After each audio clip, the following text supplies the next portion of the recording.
Beer chicken stew. The perfect cold weather, stick to your ribs meal, especially when it's topped with homemade buttermilk biscuits. It's easy, inexpensive, and the perfect way to warm up when there's a blizzard outside. Let's start with the veggie prep. First up, I have two medium carrots. I'll peel those and then give them a rough dice. I'm looking to get roughly 1 inch pieces. Next up is a large shallot, but any form of onion will work. Peel and dice into pieces roughly the same size as our carrot. Now, to give this stew an autumnal vibe, I have a medium honeycrisp apple. Again, peel and give it a rough dice. You could use pretty much any kind of apple here, though I wouldn't recommend Granny Smith as it's a little too tart for what we're going for. Next up, to keep with our fall theme, I have a small sweet potato. A russet or Yukon Gold would also work here, but I really love the added sweet earthiness this will bring to our stew.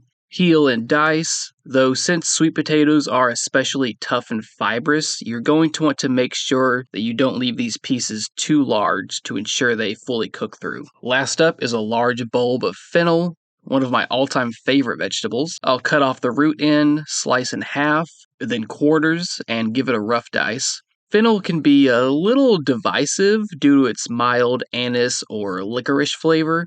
If you're not sure about it, maybe just try using half of the bulb, but I do highly recommend you give it a try. It'll bring a nice, mild, floral sweetness to the stew that really punches up the other vegetal flavors. Once the veggies are prepped, we can begin building our stew, and that starts with bacon. This is cherry wood smoked, but whatever variation you want to use is fine. I would, however, suggest getting the thickest cut you can find. That'll give us more tender, succulent hunks of bacon in our stew. I'll take 5 or 6 strips, slice them down the middle, and then dice them up into roughly 1-inch pieces. Now I'll grab my Dutch oven, turn the heat to medium, and immediately throw the bacon in to fry. Starting the bacon in a cold pan will help to render out more of the fat. If you don't have a Dutch oven, just make sure you're using a pot that's oven safe. Let the bacon fry for 10 to 15 minutes, stirring occasionally until it's reached your desired level of doneness. Once it looks good, I'll use a slotted spoon to fish it out, leaving behind all the fat, because we gonna fry some chicken in it. I've got about 2 pounds, that's 1 kilo, of boneless, skinless chicken thighs. I would not recommend using chicken breast here. Breast meat is too lean and would dry out long before the stew is done. You'll also want to coat these thighs in a light dusting of flour to both help brown the chicken and thicken the stew. I might have forgotten to do that while I was moving my camera around. Anyway, once these thighs have got some golden brown color on one side, give them a flip and let the other side brown. 5 minutes later and the chicken is ready to come out.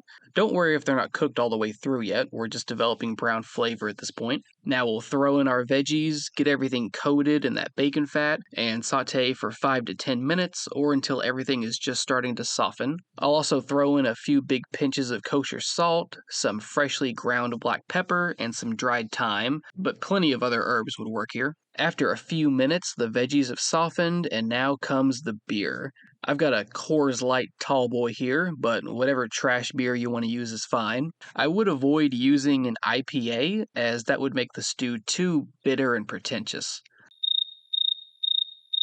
Now I'll throw in the chicken and bacon, bring the pot to a simmer, and stew for about 30 to 40 minutes. While our stew is stewing, we can contemplate our biscuit topping. You could, of course, use a can of refrigerated biscuit dough, but making them from scratch is way more delicious and impressive, so of course that's what I'm doing.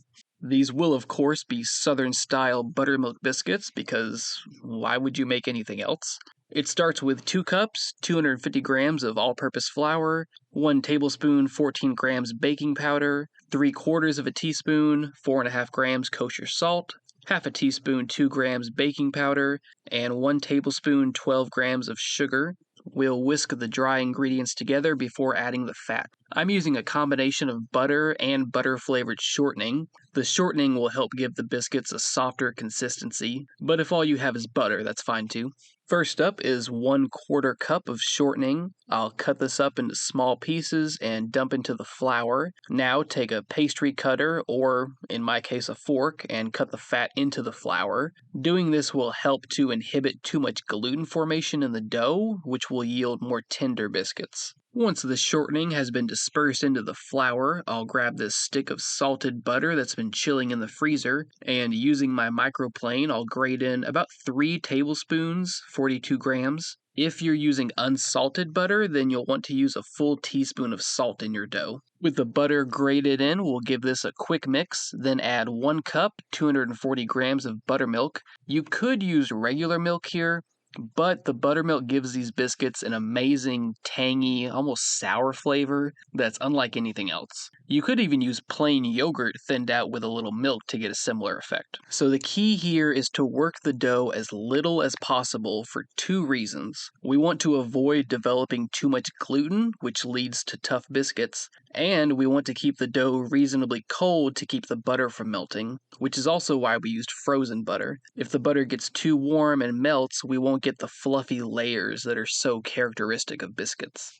You want to barely mix in the buttermilk until it's just combined, then dump the dough out onto a floured work surface. From here, we'll knead for just 20 to 30 seconds, folding the dough over onto itself a few times to help get those nice buttery layers. Once the dough has been folded 3 or 4 times, we'll roll it out one final time until it's about an inch thick. From here, we'll use a glass cup to cut out our biscuits. When you push down with the glass, be sure not to twist. That could compromise the sides of the dough and cause the biscuits not to rise as much in the oven.